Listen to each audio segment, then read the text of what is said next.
Hey everyone, आज हमारे साथ अभिनव सिंह है। So basically he is also from Haridwar, home town से ही है मेरे। और उनके साथ तो personally face to face interaction भी बहुत बार होता रहता है, आपके साथ कई बार नहीं भी हो पाता। और सबसे इम्पोर्टेंट चीज है उनके साथ ये सेशन रिकॉर्ड करने का कि वो साइंस स्ट्रीम के स्टूडेंट है, मतलब मेडिकल स्टूडेंट है। और उन्होंने फिर भी साइड बाय साइड मतलब अपनी मेडिकल स्ट्रीम भी नहीं छोड़ी है और टैक्सेशन में अपना करियर उन्होंने स्टार्ट किया और काफी टाइम से अभी उसमें कर रहे हैं। और सबसे अच्छी चीज मुझे उनकी ये लगती है कि मल्टीपल जो ऑप्शंस होते हैं ना चीजों को, स्किल्स को सीखने का, वो इंटरेस्ट उनके अंदर है। तो अभिनव, सबसे पहले तो आप अपने आप एक इंट्रोडक्शन देना चाहोगे? Good evening sir. My name is Abhinav Singh और मैं, जैसे कि सर ने बोला है कि मैं हरिद्वार से बिलोंग करता हूँ। और मैंने जो टैक्सेशन स्टार्ट किया था ये 12th के बाद किया था। और जैसा कि बोला है सर, नई नई स्किल्स वगैरह है तो वो हम आगे डिस्कशन में स्टार्ट करते रहेंगे, क्योंकि मैंने टैक्सेशन नहीं, सर से वेबसाइट, टैक्सेशन, ग्राफिक डिजाइनिंग और ऑडिटिंग ये सब सीखा है। सो आपने मतलब जब स्टार्ट आप पढ़े थे फर्स्ट टाइम टैक्सेशन का, तब आपकी 12th क्लियर हुई थी और फर्स्ट ईयर में आप नहीं। हाँ, मेरा शायद फर्स्ट सेमेस्टर खत्म होने वाला था। मुझे तो पता ही था जीएसटी क्या होता है तो क्योंकि मैंने पीसीएम ली थी क्लास 12th में, तो मेरे पास पीसीएम सब्जेक्ट था, तो जीएसटी वगैरह तो दूर दूर तक पता नहीं था। अच्छा, और जीएसटी पता था कि वो मोदी गवर्नमेंट ने कुछ निकाला था तो उसके चक्कर में कुछ हुआ था, तो उतना तक तो पता था जीएसटी के बारे में। करेक्ट। तो जैसे टैक्सेशन में आपने सब सीखा था, और मतलब मुझे सबसे अच्छी चीज ये लगती थी कि डिफरेंट फील्ड से होते हुए भी आपका बाकी स्टूडेंट्स में सबसे ज्यादा इंटरेस्ट होता था टैक्सेशन सीखने में। और जो क्वेश्चंस भी आपके होते थे तो मतलब बाकी स्टूडेंट्स को भी ये चीज लगती थी कि एक्चुअली साइंस स्ट्रीम से ही हो या कॉमर्स स्ट्रीम से हो, क्योंकि कॉमर्स के जो स्टूडेंट्स हैं उनको भी वो डाउट नहीं आ रहे होते थे जो आपको आ जाते थे। और मतलब that was a very good thing. और जैसे अच्छा, इसमें प्रैक्टिस आपने उसके बाद से स्टार्ट अपनी कर दी थी साइड बाय साइड अपनी एजुकेशन के साथ में, है ना? तो अभी तक रफली आपने कितने क्लाइंट्स कैटर किए होंगे?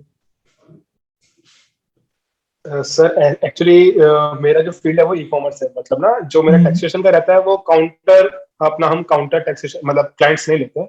अपना क्या रहता है, जितना भी ऑनलाइन रहता है ना फ्लिपकार्ट की तरफ से, तो वहां से हमारे पास क्लाइंट आते हैं। तो उसमें क्या होता है, जैसे बड़ी बड़ी कंपनी जैसे क्लियर टैक्स है, वकील सर्च है, तो ये क्या होता है कि जैसे हमने उनका आज एक क्लाइंट ले लिया, तो उसमें जैसे मेनली क्या होता है, हमारे पास लॉन्ग टर्म में क्लाइंट रहते हैं, पर हमारे जो ई कॉमर्स पे रहते हैं उसमें लॉन्ग टर्म में नहीं रह पाते। तो उसमें क्या होता है, मैं अब ऐसे नहीं बता सकता कि कितने क्लाइंट को, क्योंकि उसमें क्या होता है उनके पास ईयरली प्लान्स होते हैं। अब वो क्लियर टैक्स वाले हमसे ज्यादा ऊपर है तो उसमें कुछ फिल्टर होके अपने पास आ जाते हैं। पर हाँ, ये बोल सकते हैं कि एक तरह से कॉम्पीट में क्लियर टैक्स से मतलब उस ई कॉमर्स फील्ड में। Okay, very good. सो अच्छा, जैसे टैक्सेशन में आपने फर्स्ट टाइम किया ऑनलाइन क्लाइंट्स का या ऑफलाइन क्लाइंट्स का, जिनका भी किया, तो स्टार्टिंग में आपके साथ ऐसा कुछ चैलेंज रहा होगा कि अरे ये मतलब मैं फर्स्ट टाइम कर रहा हूँ, घबराहट की, अरे सही होगा या नहीं होगा, या ये क्वेश्चन अभी मतलब मुझे रिटर्न फाइल करनी है, ये पता नहीं मैं ठीक कर रहा हूँ नहीं कर रहा हूँ, ऐसा कुछ हुआ था क्या? हाँ सर वो तो मैंने आपको कॉल करी है 11-11 बजे वो आपने उठा के रिस्पॉन्स दिया है, तो उसमें बच गया, तो उसमें तो मैं बच गया था। वो क्या होता है, जब पूरी थ्योरी सीख ली, प्रैक्टिकल, जैसे ऑफलाइन क्लास में तो हमारा प्रैक्टिकल होता था, उसमें हमारा अपना एग्जाम भी था, तो उसमें एक तरह से सब कुछ वही था। पर एक तरह जब रियल क्लाइंट आता है, जबकि वो अब लगता है कि वो कितना आसान था, मतलब एक तरह से ना, कि मतलब कुछ भी नहीं था, मतलब पूछते क्यों थे ये सब। तो पर उस वक्त ये रहता है कि जैसे एक बार सबसे बड़ी प्रॉब्लम आई थी जब जीएसटी रजिस्ट्रेशन किया था एक इंसान का, सॉरी एक क्लाइंट का। तो उसमें क्या था, एक बॉक्स, चेक बॉक्स होता है कि हम जैसे हम ही प्राइमरी ऑथराइज सिग्नेटरी है, तो बस वो चेक बॉक्स इतना छोटा लिखा रहता है सबसे, पर वो दिखता भी नहीं है वो। वो टिक नहीं हो पाता था, इसलिए वो जो लास्ट में 99% ही रहता था। मैं पूरी ऊपर से नीचे तक रिटर्न वो कर देता हूँ रजिस्ट्रेशन, पर वो 99% रहता था। वो समझ नहीं आया क्यों हो रहा है। मैंने आपसे पूछा, अब आपको स्पेसिफिकली पता था कि मैं वो नहीं किया, तो आप बता देते, पर आपको भी नहीं पता होगा कि मतलब क्या था वो सब। तो कम से कम वो इंसान, वही प्रॉब्लम हो जाती है कि अगर मतलब लॉग इन करके पूरा चेक करो तो है, वरना डिटेक्ट करना मुश्किल हो जाता है। और मतलब उस टाइम पे तो ऐसा था कि आप ये चीज मान के चलो कि जो ऑफलाइन में उस वाले बैच में पढ़ाई थी हमने कोविड से पहले, तो जब मतलब जो बैच आपने ज्वाइन किया था उससे और अब वाला जो कंटेंट, और इनफैक्ट स्पेशली अगर मैं बात करूं ऑनलाइन वाले में, उसमें तो अभी जो डेप्थ है ना कवरेज कंटेंट की, बहुत ज्यादा बढ़ गई है। मतलब जो प्रैक्टिकल एस्पेक्ट्स हो जाते हैं कि रिटर्न फाइलिंग में कहाँ दिक्कत आती है, कैसे कैसे किक स्टेप है, तो एक किक स्टेप उसमें क्लियर कर रखा है। और एक बेनिफिट और क्या हो जाता है ऑनलाइन में, जैसे अगर कर रहे हैं या ऑफलाइन में अपने बेनिफिट्स हैं, ऑनलाइन में अपने, वहां पे स्टूडेंट रिवाइज भी कर सकते हैं। ऑफलाइन में तो क्या है कि जैसे मैंने आपको पढ़ाया, बात खत्म हो गई, अभी मैं तो चला बराबर। गया। ऑनलाइन में ये है कि कुछ दिक्कत है तो ठीक है, एटलीस्ट एक बार दोबारा देख लिया। और ऑनलाइन में मतलब हाँ अभी ये बेनिफिट भी एक और हो जाता है ना कि कंटेंट ज्यादा कवर कर सकता हूँ, उसमें ये प्रॉब्लम नहीं है कि मुझे 2 महीने में कंप्लीट करना है या कितना, रिकॉर्डेड कंटेंट है तो कितने ज्यादा मैं कवर करा सकता हूँ। ओके। सो सर एक अच्छा, बार वो डिस्कनेक्ट हो गया था एक बार। कोई दिक्कत नहीं, कोई दिक्कत नहीं।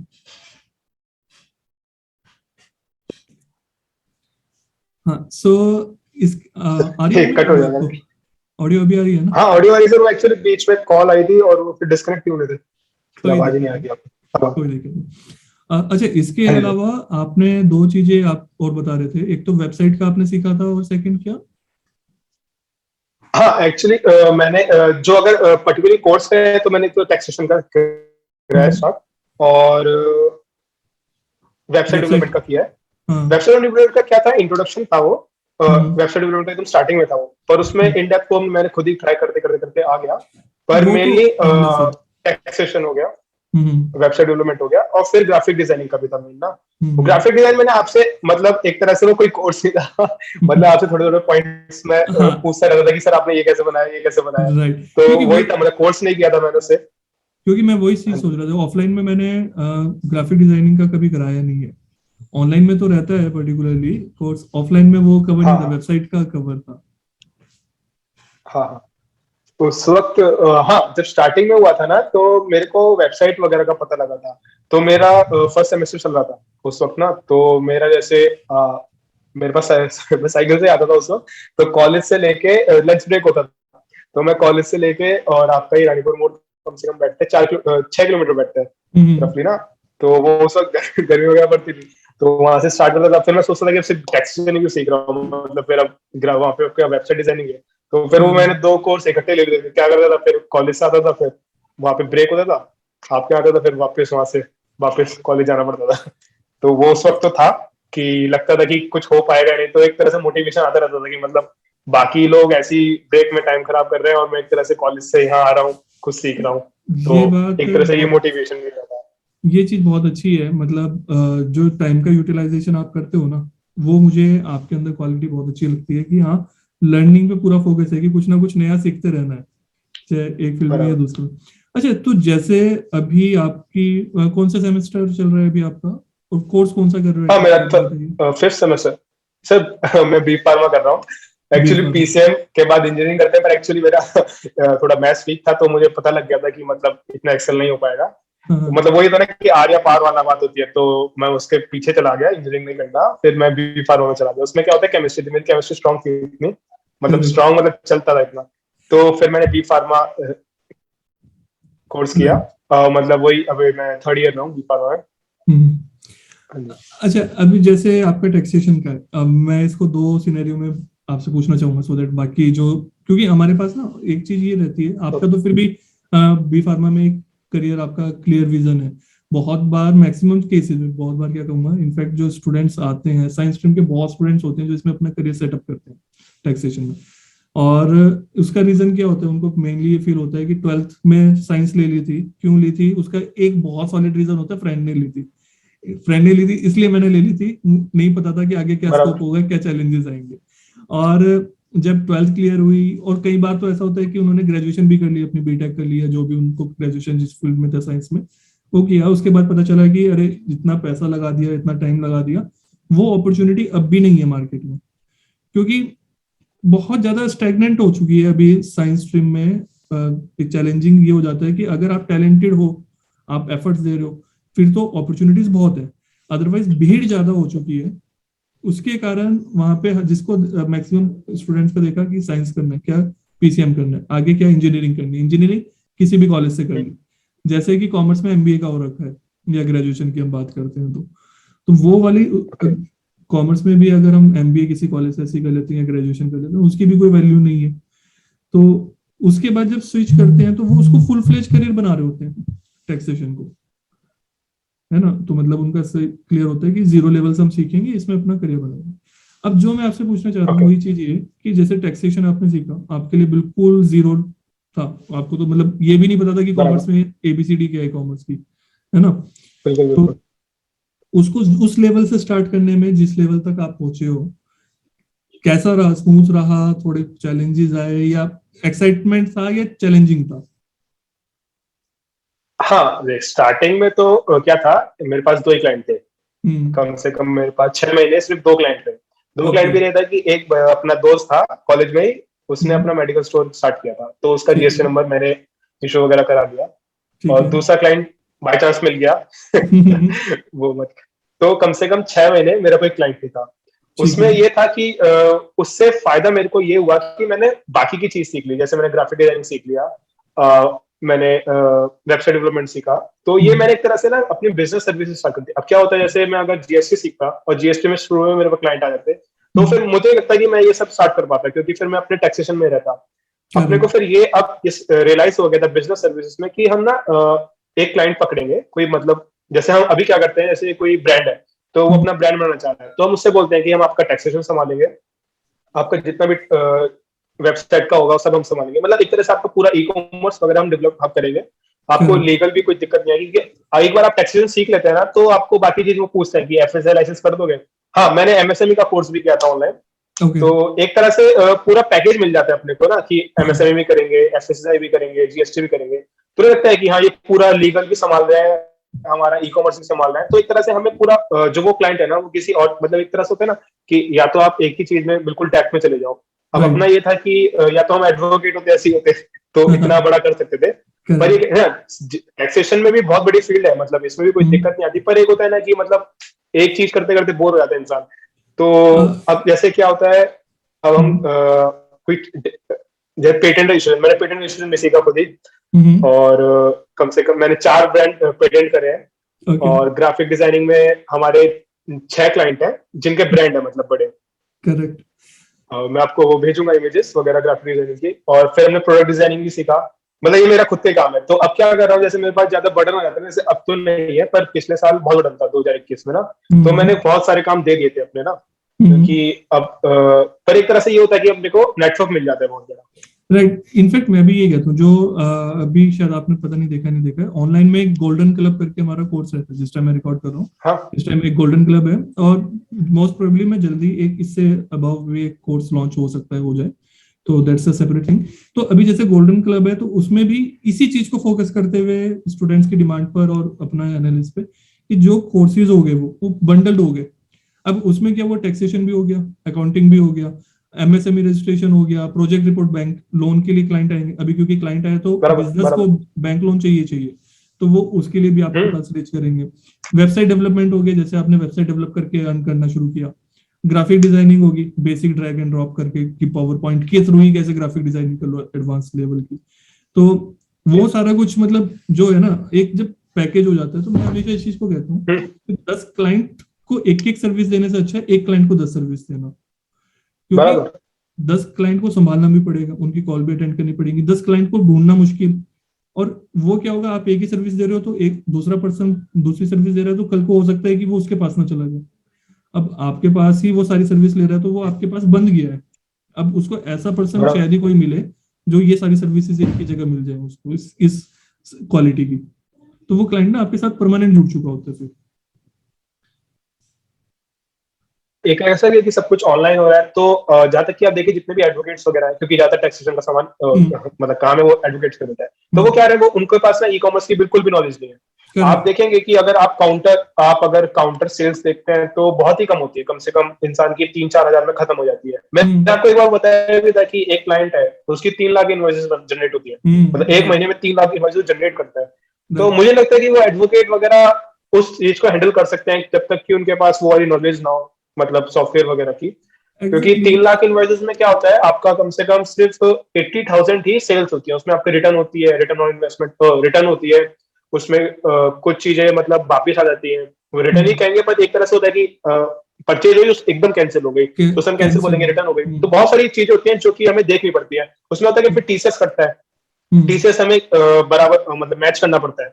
तो मुझे लगता है कि हाँ, ये एडवोकेट से हम कम्पीट नहीं कर सकते, पर एक्चुअली ये अलग ही फील्ड है। मतलब अगर आप ई कॉमर्स में चले जाते हैं ना, तो मतलब हर चीज ई कॉमर्स होगी अब। और ई कॉमर्स का एक फायदा कि अगर किसी एक बंदे का भी 10 रुपए का भी टर्न ओवर है ना, तो उसे जीएसटी में रजिस्ट्रेशन लेना ही पड़ता है। बिल्कुल तो एक तरह से यहाँ पे बहुत बड़ा स्कोप है ई कॉमर्स में। तो मैं यही कहूंगा, अगर जैसे कोई टैक्सेशन सीख रहा है तो वो एमएसएमई सीखे, एफएसआई वगैरह सीखे, तो इसमें कोई दिक्कत नहीं आती है। और एक चीज मैं और बाकी जो भी वीडियो देख रहे हैं उनको एक चीज और भी क्लियर कर दूं कि ये भी मत सोचना कि सिर्फ ऑनलाइन में ई कॉमर्स में है, क्योंकि ई कॉमर्स में वहां पे कंपटीशन भी है। तो मतलब आपको कभी भी किसी भी चीज में, चाहे कोई भी करियर कर रहे हो, कुछ भी कर रहे हो, ये डिसाइड करना है कि आप अपने आप को कैसे डिफरेंशिएट कर सकते हो।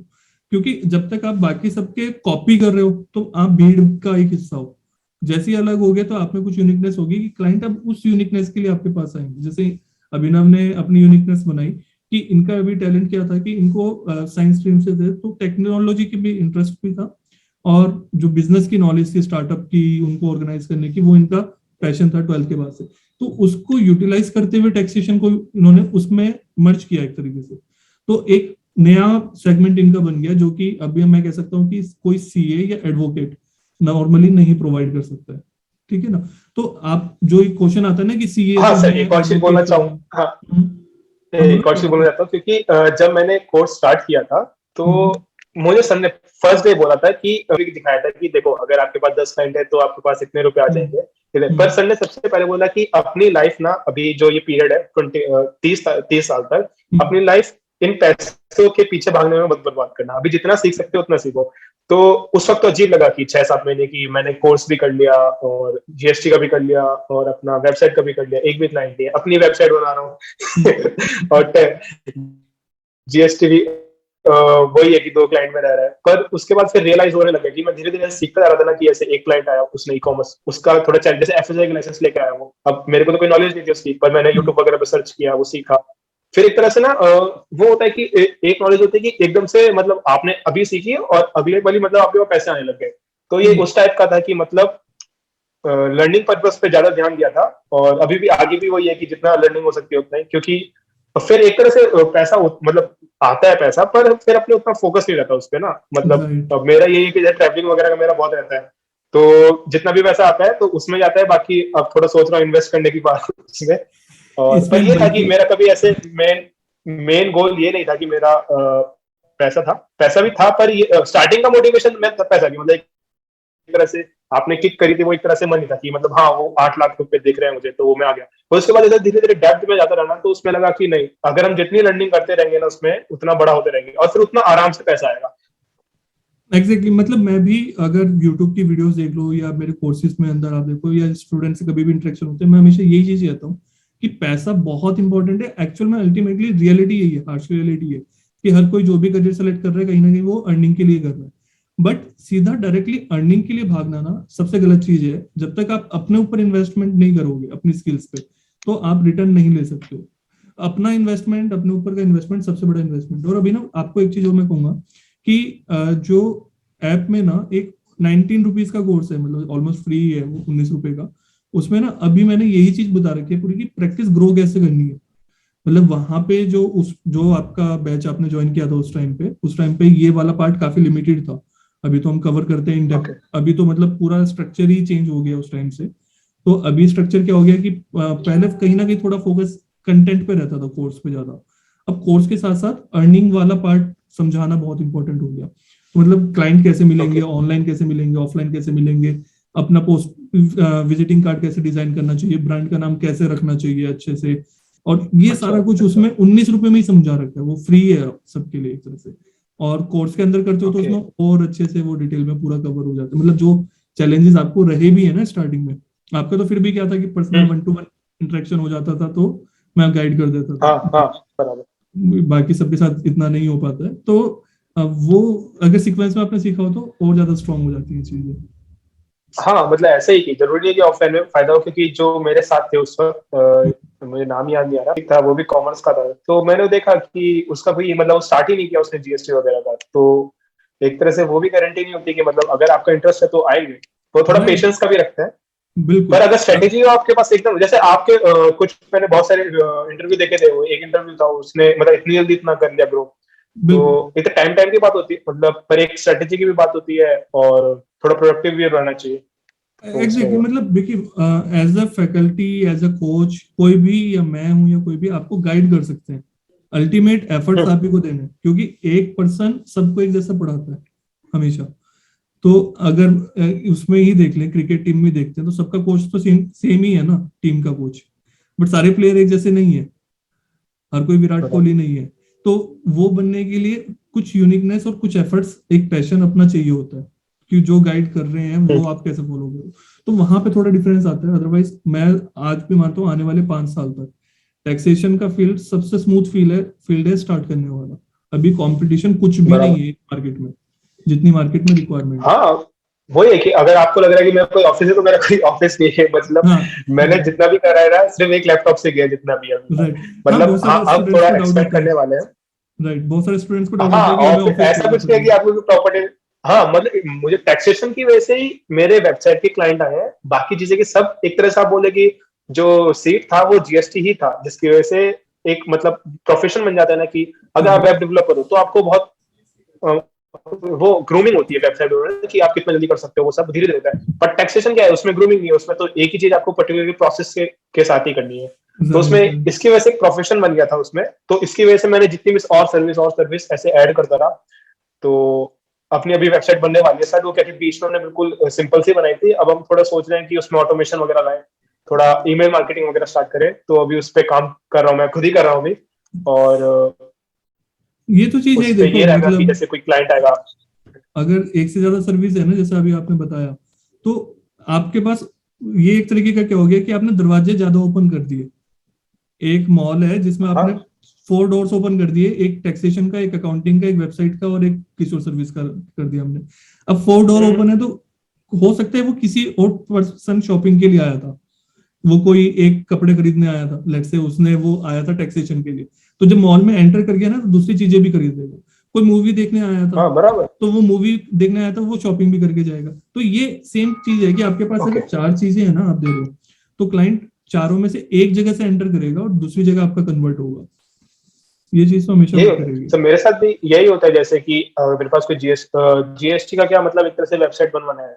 तो वेबसाइट बनवाना है तो उसका मतलब है उसका बिजनेस है और बड़ा बिजनेस है, तभी वो वेबसाइट बना रहा है। ठीक करेक्ट है। है। तो वो वेबसाइट बनाया है तो मैं उसे बोलूंगा कि अब हाँ मेरे चार्जेस थोड़े सस्ते ही हैं, मतलब मतलब क्योंकि मेरे एक तरह से पैकेज होता है तो उस हिसाब से होता है। तो वो वेबसाइट बनाना है तो मैंने उसे जीएसटी भी दिया, मतलब जीएसटी है तो फिर उसके बाद मैंने ग्राफिक डिजाइनिंग दिया, तो ग्राफिक डिजाइनिंग दे देगा अपना। और बाकी फिर जितना भी वेबसाइट डेवलपमेंट क्या होता है कि वो एक तरह से हमारे साथ ही जुड़ा रहेगा, क्योंकि जीएसटी पता है तो लीगल की नॉलेज है। मतलब अगर आप एक नॉर्मल बिजनेसमैन को सोचोगे ना, तो वो हमें समझता है कि हमें सारी जितनी लीगल की चीजें ना सब पता है हमें। सब पता और है। वैसे भी एक तरह से लीगल की चीज बताना होना एक राइट होता है अपना, कि मतलब एक फंडामेंटल नॉलेज होती है कि हाँ इतना तो पता होना ही चाहिए एक व्यक्ति को। Right, right. उल्टा गवर्नमेंट तो ये समझती है कि जो एक बिजनेसमैन है वो खुद ही अपनी रिटर्न फाइल कर रहा है। सही बात है। तो वो कभी उसमें हम भी पॉसिबल डालते नहीं हैं है। कि वो कभी पॉसिबल नहीं होगा वो। और और कॉम्प्लेक्सिटी आए या नहीं आए यार, जैसे जीएसटी 2 में वो सब आ रहा है, तो उसमें चीजें देखते सब हैं कि आगे दिक्कत आएगी। पर ऐसी कोई दिक्कत नहीं आ रही है। पर एक तरह एक से बार वो चीजें तो फंडामेंटल वही है क्लियर हो जाता है ना, फंडामेंटल क्लियर हो हाँ जाता है बराबर। तो फिर कोई मैंने दिक्कत नहीं आती। हाँ मैंने 2019 में सीखा था, तो अभी तक वही वाले नोट्स हैं जो आपने मुझे दिए थे, वो आप और पीडीएफ जो भेजते हैं। और आपके जो नोट्स हैं वही परफेक्ट है, है वो। और बस लेआउट लेआउट चेंज हो गया है। और लेआउट भी नहीं चेंज हुआ, कुछ भी चेंज नहीं हुआ एक तरह से। वो पता नहीं वो नोटिस से ऐसे आते हैं ऐसे क्या क्या चेंज हुआ। सब डरते हैं कि और वो जीएसटी पूरे में यूट्यूब बहुत पे ऐसा चेंजेस बवाल हो। बन जाता है कि हाँ नहीं वो नोटिस पे ऐसे दिखाते हैं कि वो वहां पे अशोक चक्र लगा रहता है, नीचे साइन वाइन कर रखे होते हैं, और फिर वो यूट्यूब वाले ने पढ़ रहे होते हैं कि ये चेंज हो गया, लेआउट चेंज हो गया, अब से जीएसटी में ही नहीं मिलेगा। वो वो यूएस के आईटीसी लिए से सर होता है। हमेशा हाँ बराबर वही। वो बड़े बड़े करते हैं सब, वो सारे सीए एडवोकेट्स ही होते हैं वो। नहीं, उसको कोई डरने की जरूरत नहीं है। मैं यही समझाता हूँ कि घबराने की जरूरत नहीं है कि जीएसटी में इतने चेंजेस आते हैं। ये मानना है कि इतने आते हैं, इतने चेंजेस कुछ नहीं आते, बहुत माइनर होते हैं। इससे ज्यादा चेंज जल्दी तो टेक्नोलॉजी बदल जाती है, फेसबुक का पेज बदल जाता है इससे जल्दी, इंस्टाग्राम के लेआउट बदल जाते हैं कि कभी नीचे सर्च वो करना पूरा पड़ता है। फेसबुक ही चेंज हो गया। हाँ अपना सोशल मीडिया मार्केटिंग भी है अपना। तो वो सारी चीजें रहती हैं। तो यही चीज डिस्कस करनी थी, मतलब मेनली मुझे, इसको सम अप भी करते हैं। तो अभी एक लास्ट क्वेश्चन मैं आपसे पूछना चाहूंगा। तो जैसे अभी आप मेडिकल की लाइन में अपना करियर बना रहे हैं, फ्यूचर प्लान्स किस तरह से हैं? क्योंकि आई नो आपका जो दो तरीके के स्टूडेंट्स, जैसे मैंने पहले बताया था कि कुछ स्टूडेंट ऐसे होते हैं जिनको अपने फील्ड से बिल्कुल डिअटैच होकर इसी फील्ड में अपना करियर बनाना है। अभी आपका है कि दोनों चीजें पैरेलली लेके आप मैनेज करके चल रहे हैं, है ना? तो लॉन्ग टर्म में अभी आपके क्या प्लान है? लॉन्ग टर्म में तो जैसे स्टार्टिंग में तो स्टार्टअप ही है एक तरह से, और ये जितना भी कर रहा हूँ मैं, जीएसटी कर रहा हूँ, ये एक तरह से यही कर रहा हूँ कि दूसरा बिजनेस कैसे काम कर रहे हैं, मतलब जैसे जीएसटी वगैरह जो भी होता है कि उसके जीएसटी का एग्जांपल देते हैं कि अगर आपको किसी का जीएसटी हैंडल कर रहे हैं और अगर ई कॉमर्स का है तो आपको पता लगेगा किस स्टेट में क्या चीज बिक रही है, कितनी बिक रही है, और उसमें से आपको पता लगता रहेगा कि मतलब आप क्या स्टार्ट कर सकते हैं, कि मतलब एक कंज्यूमर बिहेवियर आपको पता लग जाता है। और जरूरी है जीएसटी एक तरह टैक्सेशन स्टार्ट करना है। हाँ मतलब बहुत अच्छी चीज है अगर आप टैक्सेशन, क्योंकि मैंने एकदम प्रोफेशनल लेवल पे नहीं किया है, क्योंकि मैंने सारा ऑनलाइन ही किया था और मैंने अभी कोई मार्केटिंग भी नहीं करी है। अभी एक तरह से मैं एक तरह से बेस ही बना रहा था, मतलब ना अभी तक भी जितनी आपका service full on fledged हो नहीं है सके ना फिर ये उसको आपका? मार्केट करेंगे। अब अगर कोई फुल फ्लेज करियर अब भी नहीं है हाँ ना कुछ कि भी नहीं, आपका? अभी तो मैंने ऑफिस भी नहीं है,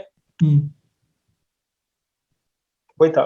पर ये है कि कर सकते हैं कि अगर ऐसे आप क्लियर टैक्स वगैरह बड़े बड़े कंपनीज देखेंगे तो उनने भी कुछ भी नहीं किया, उन्होंने एक सॉफ्टवेयर बना लिया।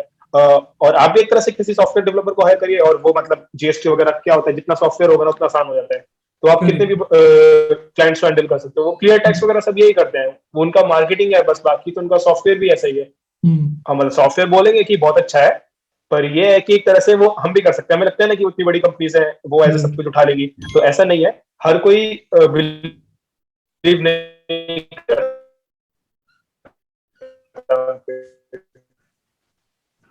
है, पर ट्रस्ट धीरे धीरे आने लग जाता है कि अगर आप शुरू में डर जाएंगे ना कि सर ये नहीं हो सकता, वो नहीं हो सकता है, तो फिर जो दूसरा क्लाइंट होता है ना उसे लगता है कि नहीं, इससे अच्छा तो हम एडवोकेट को देते हैं। पर अगर आप जीएसटी सर्विस देंगे तो ना दूसरे को लगता है कि आप एडवोकेट, आपको बहुत ज्यादा नॉलेज है, तभी आप जीएसटी का काम कर रहे हैं। क्योंकि जीएसटी में ना सबसे ज्यादा अपील होता है, मतलब अट्रैक्ट होता है क्लाइंट, उनको लगता है कि जीएसटी बहुत बड़ी चीज है, और वाकई में जब तक नॉलेज नहीं है तो आपके लिए भी है ही है, और जब नॉलेज हो जाती है कि स्ट्रक्चर तरीके से, फिर लगता है कि okay it's a normal thing, तो क्लाइंट ना एकदम अट्रैक्ट होता है कि जीएसटी की नॉलेज है, मतलब पर्सन बहुत बड़ी नॉलेज रखता है। हाँ है ना? तो आपके पास और भी एक तरह से क्लाइंट वो रिकमेंड में, और ये जो सबसे मेन होता है सर्विस का, अगर आप सर्विस मेन वो होता है कि जैसे आप एडवोकेट के पास जाएंगे तो वो थोड़ा अलग तरह से ट्रीट होता है, और हम जैसे बात करेंगे तो हम एक तरह से बहुत रिस्पेक्टफुल उनसे बात करते हैं, क्योंकि मुझे लगता है कि जितने भी आपसे टैक्सेस सीख रहे होंगे सब मेरी एज के होंगे, मतलब 25 तक, 20 से 25 या 18 के बाद है। तो हम एक तरह से बहुत सारे हमसे बड़े ही होते हैं, तो हम सब रिस्पेक्ट, और सबसे मेन बात होती है ना, बहुत ज्यादा रिस्पेक्ट मिलती है अपने को प्रोफेशन में, सॉरी मतलब हर कोई सर करके बात करता है। जीएसटी मतलब एक तरह से नॉलेजेबल पर्सन समझता है, मैं मतलब होते हैं वो बात है। सही बात है, बिल्कुल। ठीक है, इसको इतना ही सब। वीडियो स्टॉप हो गया। हाँ, शायद नेटवर्क इशू है यहाँ पे, थोड़ा वेदर का है, तो वैसे भी इसको यहीं पे सम अप करते हैं।